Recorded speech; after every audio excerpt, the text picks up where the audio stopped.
Picked the wrong week to quit sniffing glue.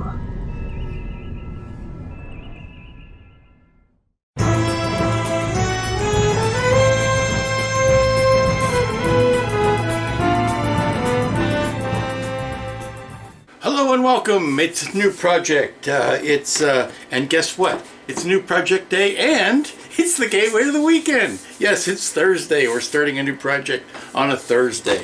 And it is the new Hawk kit from NPC / round 2. I mean, it says NPC on it, but it's round 2 under the NPC brand. And it's got no listing of scale on it, but it is meant to match their 22-inch Eagle. So it's a hefty little bird. But let me show you something interesting. Now, I swear this is the last time I'm going to bring this up, but you know what's coming. This being a round 2 product, you know they're going to be using the inside of their box for painting guides and decal placement. But I want to show you, this is how decal placement is done. Oops, if I can hold on to the box. See how the little yellow line goes to the exact spot where the decal goes? That's how you do it, friends. That's how you do it. Now, I would love to be able to say, oh, they listened to Lou last week. Boy, howdy, did he put the fear of God into them. No, come on. This box was done at the same time, or if not before, the Grissom box was done. This is, I mean, these two releases from round 2 basically came out the door on the same day. So it shows that it can be done. They, for some reason, chose not to do it or missed something on the Grissom kit, on the Oberth kit. So that's all I'm going to say about that. But here you go. It is Meet the Parts Day, and today's contestant on Meet the Parts is the new Hawk kit. Now, I've taken the liberty to already take the biggest parts of the biggest tree and give them a primer coat. And that's what this is right here. That's the top and bottom of the main body here. And I wanted to show, just as an indication of the size difference, this is the previous Hawk kit that they came out with. So you can see the, well, let me move it up closer to the camera so that you can see. But here is the size difference. So if you're curious as to how much bigger it is, that's the body up against the other body. Now, by the time you add the engine bell on the back, it's going to be even longer. But that's it. That's the difference in size. And of course, it's yellow. I'm sorry, it's yellow. Duh. It's orange and gray and white with black accents, and that's what we're building. Now, there is, for some reason, oh, I wanted to show this before we get, again, see how we do this? Two copies of an identical tree. That's how you save money. That's how you smartly design something. Let me see. The thing is about the Hawk is, most times you see the window panes here white. It can be white or they can be black. So what I'm going to do, you notice on the instructions and on the box art, they leave them white, and I think that's a unique thing. So I'm going to be leaving them white as well. I'm going to be painting mine to look pretty much like this version that you see on the box. I know that aftermarket people, and I won't name names, Paul, is working on a, well, first of all, let's move this guy out of the way, is working on a cockpit for this, a photo etch cockpit. Now, Paul was lucky enough to work with Brian Johnson. He's the guy that designed this stuff for the Andersons on Space 1999. He designed these things. He also worked on Empire Strikes Back. Brian Johnson is the guy's name. And he was actually lucky enough to work with Brian Johnson on the design for the cockpit of the Hawk, because the small one never had a cockpit. This one doesn't have a cockpit. It's ripe for putting a cockpit in it because it's finally something that's big enough. Now, In the smaller Hawk, that was the cockpit windows were a solid piece, and you had to cut those out. As I'm remembering it, I could be wrong, but that's how I remember it. But in this version, they are clear windows, so like I said, it's ripe for scratch building a cockpit if that's what you want to do. But this looks to be a quick and fairly easy build. I will not be lighting this. I will be using all of the decals that they suggest, but I may try a couple of my own painting templates and decal replacements. On the smaller Hawk model, I've replaced these black boxes, which were decals, with black vinyl. And I'm going to be providing that here as well. So we're going to see how that works. I don't think you need to use the decals, but they're there if you want to. So meeting the parts, we've got the body, we've got the two main engine thrusters that will remind you of a space shuttle booster type of deal. We've got the main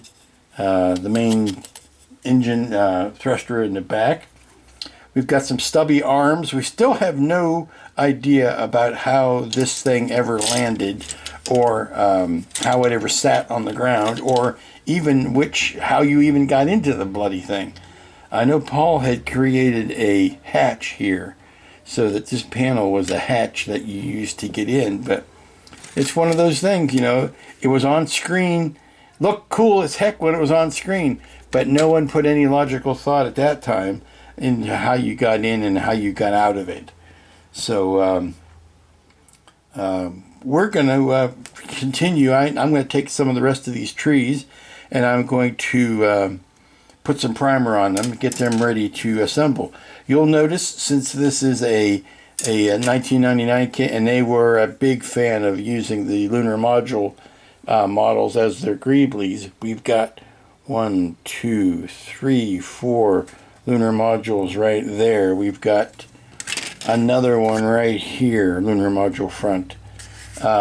It's fun when you can spot the greeblies and actually pick out the recognizable shapes, just like on the Eagle. I'm getting better at this the more things I do, but yeah, let's have some fun. Hello everybody, it's Friday. It's the last work day of the week, but it's the second work day on the Hawk. So there's that.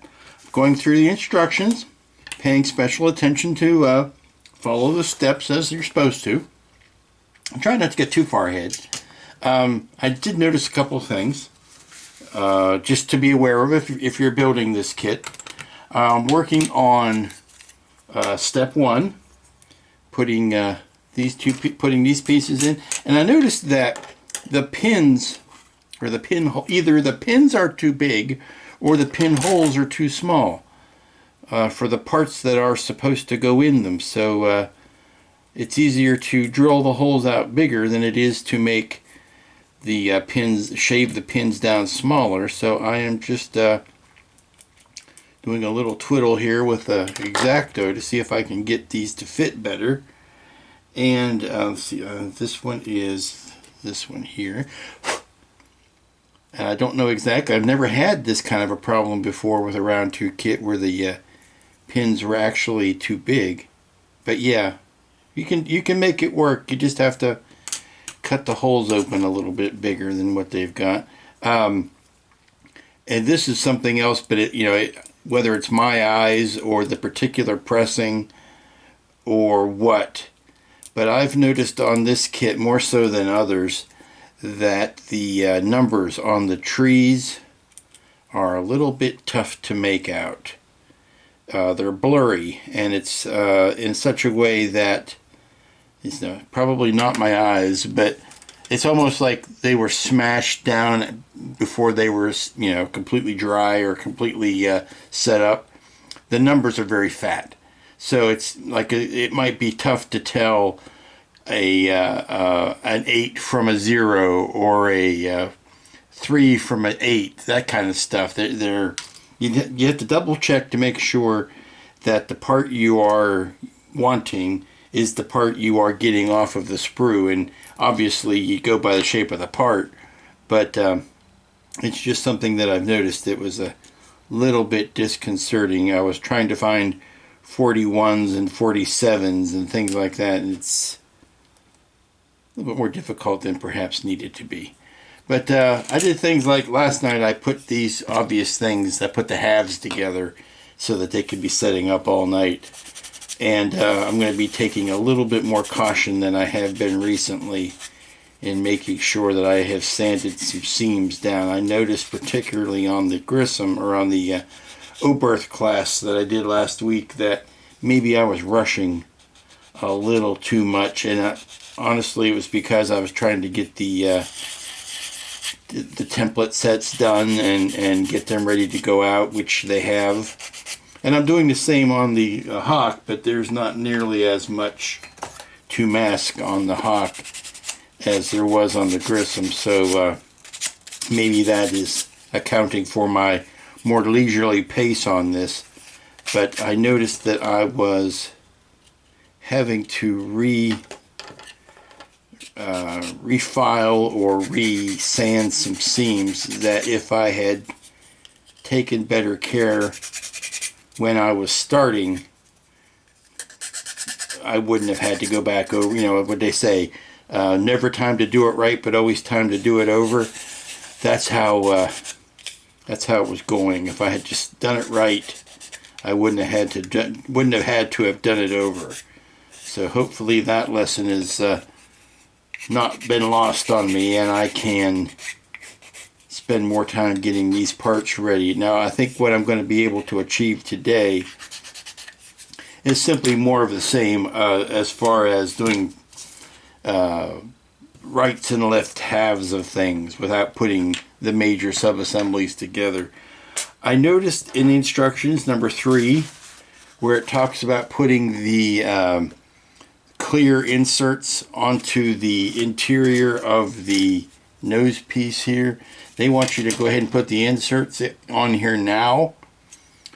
I've opted not to do that only because I have tried it, and I have found that if you go ahead and do this gluing and get it put in place inside the head, so as I find, there you go, put it inside the head, you can still slide the clear inserts into it at this point, and you'll actually have all 3 sides to lean that clear piece against, which is easy, which is more stable than trying to put it on here now and holding it and making sure that you've got the angle correct. To me, it just makes more sense to put this piece in and then rest the clear insert against this whole wall, knowing exactly the angle you're going to need to put it in. So that's what I've opted to do. I'm not going to put the windows in. Plus, it helps keep those clear parts clean just that little bit longer. Then see, step 2 was to do the skids here for the little winglets, and then step 4 times 2 is to do the little Apollo, what I call the lunar module thrusters, little Apollo thrusters, the things you've got on all 4 shoulders of the Eagle, but you've got 2 of them here. They go on the let's see, they probably go somewhere about here on the 2 side thrusters or boosters that go on the side of the Eagle. So before we get too far into the rest of that,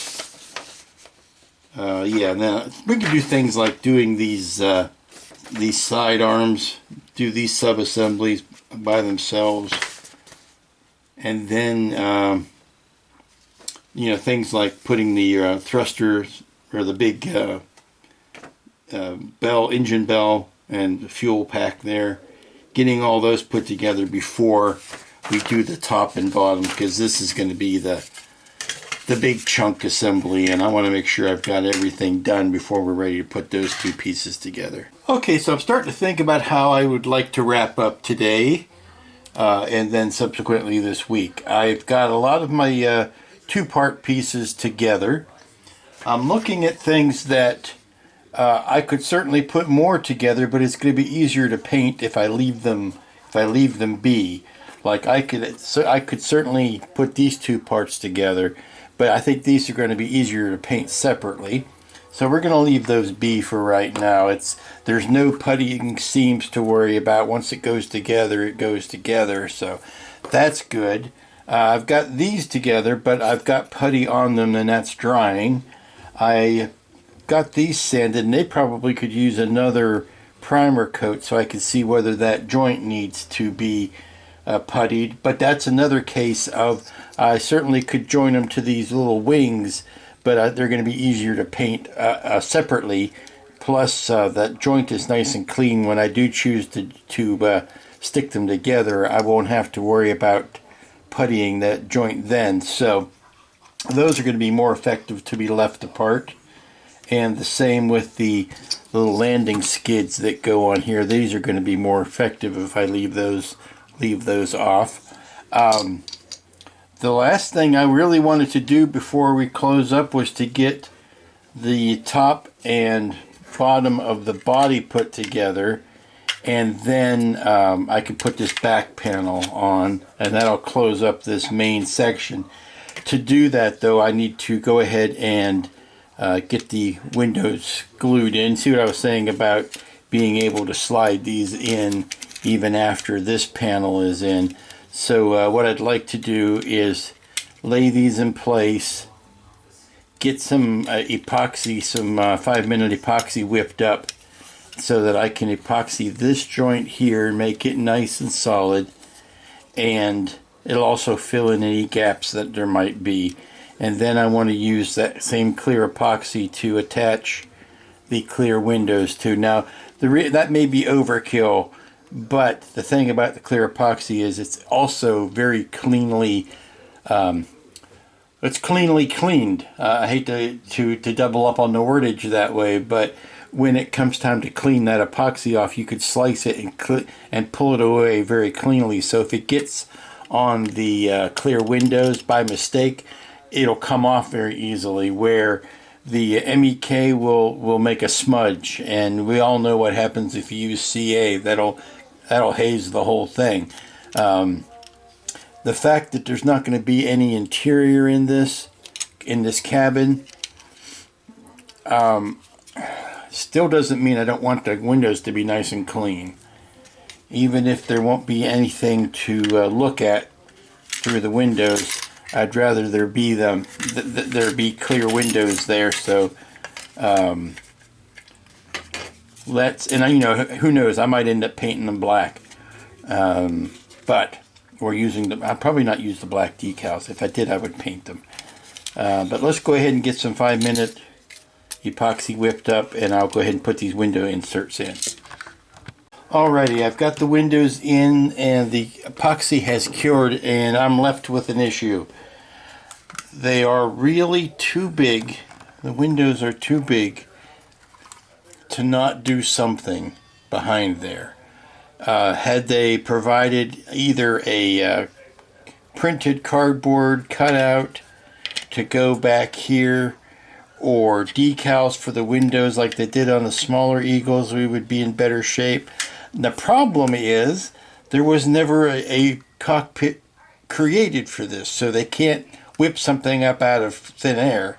I know, and I've said before, that Paragraphics was going to be making a brass or a photo etch cockpit based on his smaller cockpit design, but without that in hand, there's really, I think probably what I'll do is end up putting some black vinyl behind these windows so that you still have the gloss of the window in front. I don't know. I mean, I have to figure out something before I could close this up. I just don't know what that's going to be.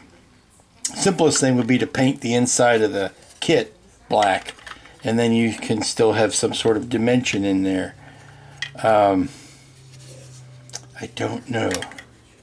I don't know what I would do. I don't think there's anything available that you could download and 3D print to put behind there. And even if that were the case, it would still take a day or so or you know, at least a few hours to get that printed, and I really want to close this up now. So what I'm left with is either the promise that I'm going to paint those, or just stick black vinyl over them for the time being. Okay, I think we've got our solution. Now I have to tell you, the journey to get to this point.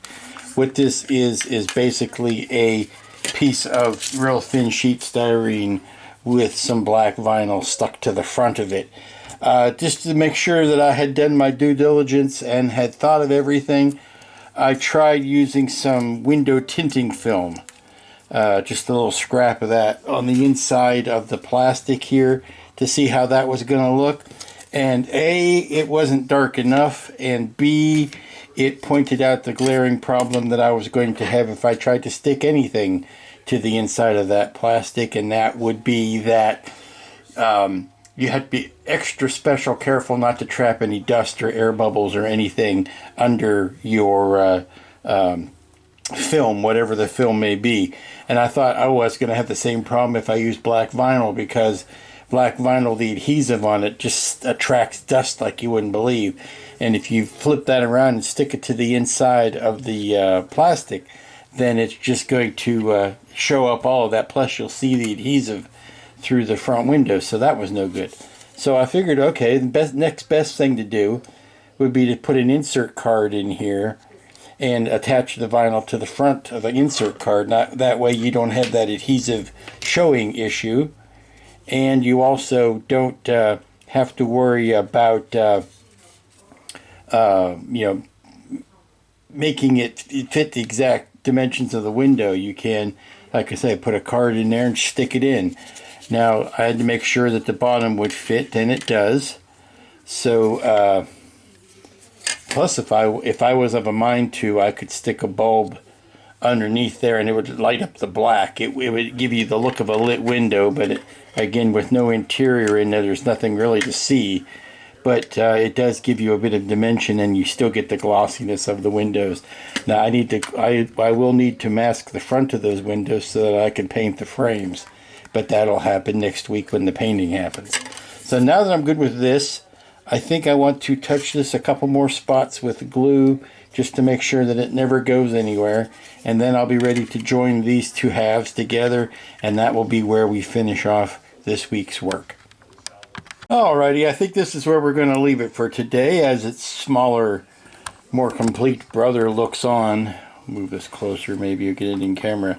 As its smaller brother looks on, we will see that the bottom half, or the bottom chunk, is put together. I've got rubber bands on it holding it in place, some clamps on the front till the glue dries, and I've just kind of laid all the parts out next to it to give you an idea of the scale. This is the sun coming in here, sorry. You might need to block that somehow, but there you can see. And these are the bits that are put together but have no place to go at this point. And that's where we're going to pick it up next week. And that, my friends, is the end of this 2-day, very, very short first week of the first 2 days on the Big Hawk build. Going pretty well, going about as well as it can be expected, going pretty quickly. It's a wonder to do when you're not putting lights in it. It goes a lot quicker. Now there are a myriad of tiny decals that go on it, not to mention the painting that has to be done. So we have plenty to do next week. So until then, you be good to each other, be safe, be smart, and be back next time.